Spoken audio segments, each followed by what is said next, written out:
as I wrap up this final video, I want to say thank you for taking the time to be with me and taking the time to go through your course and your projects.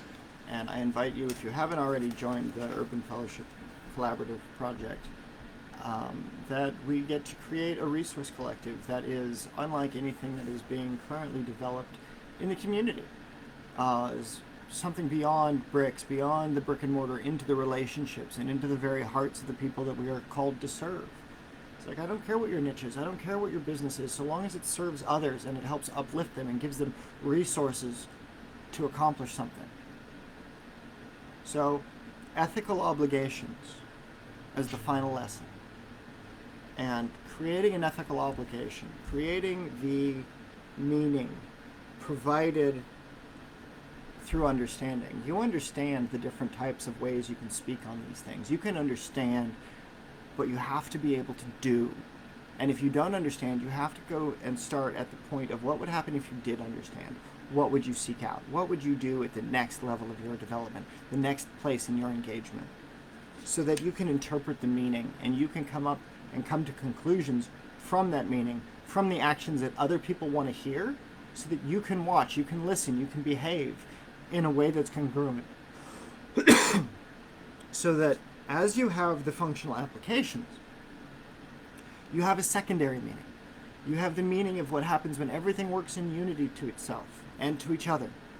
So that way, what perspective, what creeds, what examinations you can give back, you can follow it up with, this is what we're going to have to do. This is the next steps. The next steps is, if you haven't figured it out, you need to go watch the other courses that I'm creating in order to get this concept nailed down with your business, so that way you understand that it's not just one course here, not just one course there, but it's the collaboration between multi-courses, other people are doing mentorships to fix the problems in your life that you otherwise have, and a spiritual advisory board, right? It is your guardianship duty to protect the spirits and the actions of the people that you serve.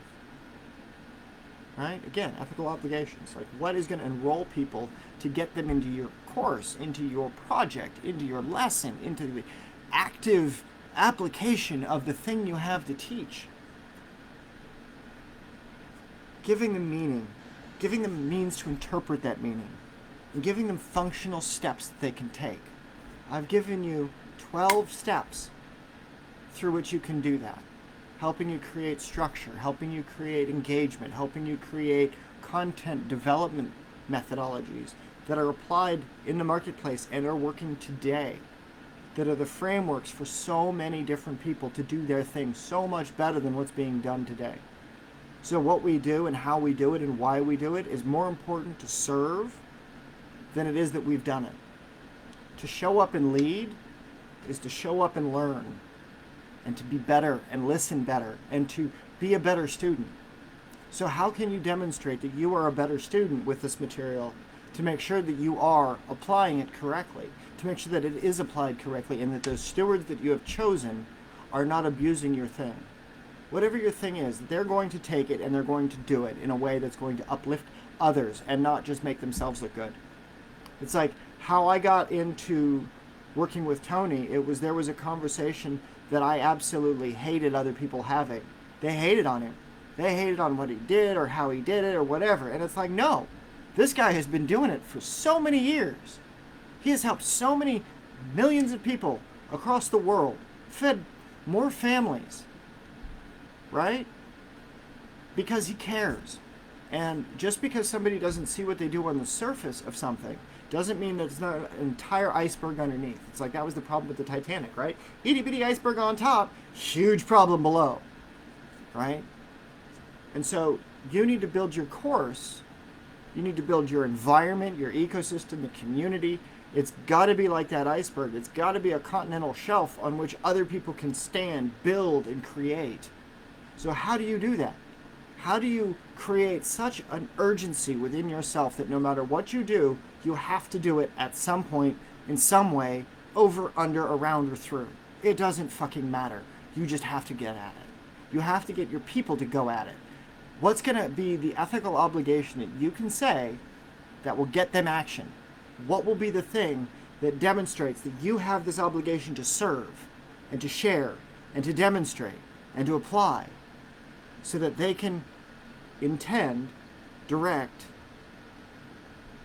that desire that they have, and that it can be released, and that by that release it becomes manifestation. And through that journey you have those implementation tools, you have that execution methodology down so good that you can share and you can talk about it, you can demonstrate it, you can go live about it, you can give further in-depth information on it, you can give worksheets on it, and what actions are observed from the people that are stewarding that information well, in yourself, in other people, when it's in a fixed state, anchored down, and when it's in its fluid state of what happens during the growth process, what's happening in the dark periods, when you're home alone and you have to learn to talk alone, you have to learn to be comfortable with what you're saying, and you have to be able to articulate that message in a way that is clear and concise that other people can devour, right? Are you hungry enough to put something else out there that other people can go to town on?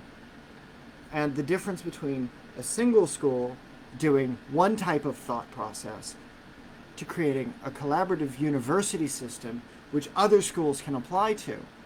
Like, if you're in one school of thought, how can you learn from this school of thought and create a different school of thought that results in a better application in the economy, in the community, in the ecosystem, whatever it is. We have these obligations in order to be able to fulfill these purposes and promises, so that if you do this, then this is done. And it's the application of that. It's the working with that, and it's that growth, right? Growth doesn't come from inaction. Growth comes from action. It comes from slow and steady steps through the dark periods, to the places nobody will see you do. But that's what social media is for. That's what your Facebook groups should be for. Should be for your messy middle. Should be for all the things to demonstrate that you have the authority to say what you're saying. That your emails landed where they should be. We're the stewards of that information who want to demonstrate that they have the power to affect that kind of change in the environment, that they're hungry enough to go after it, that they're looking for those outcomes, that manifestation to occur in congruency with what you have to say, that they are themselves congruent with the message, that they are themselves creating change in the environment. It's these obligations that you have in your messaging and in your lessons that you build that demonstrate these opportunities. And what is the effect that has? That is the effect of creating legacy. It has the effect of generating purposes and principles that are beyond just one experiment or one expression of yourself. So that as you go into depth with the lessons and the things that you're sharing and the way that you're structuring how you share it, everything comes full circle. And we begin where we ended off with the astrological components. There's 12 lessons. There's 12 zones of time. You can do one lesson a month, one methodology a month. Go all in on that methodology and just nerd out on it. Go for it. And then talk about it the next month. So then by month 3, you're selling what you talked about that first month. What you learned that first month, you're talking about the second month. You go back and you sell it your third month. So you're using that 3-pillar operation system of learn, selling, teaching. You've got something you're learning how to do. You're teaching other people how to do it so you can sell something later. Right? And then you sell your teaching. You sell your learning.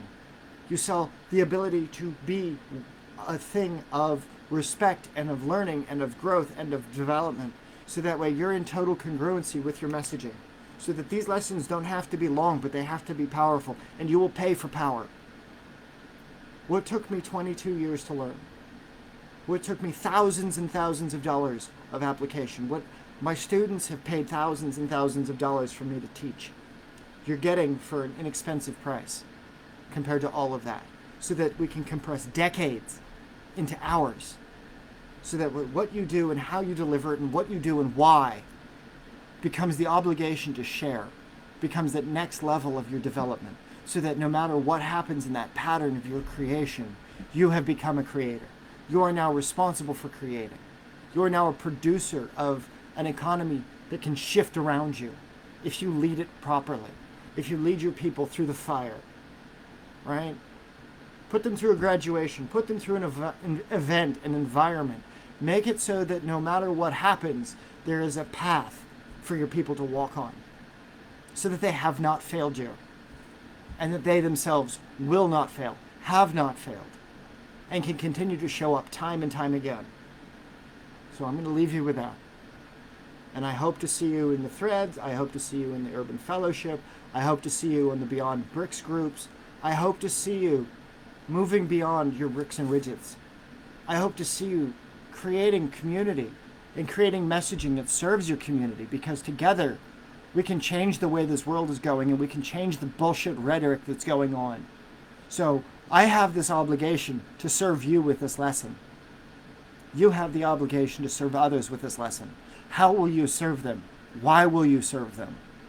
What message will you carry with the product, with the service, with the course, with whatever it is you're doing?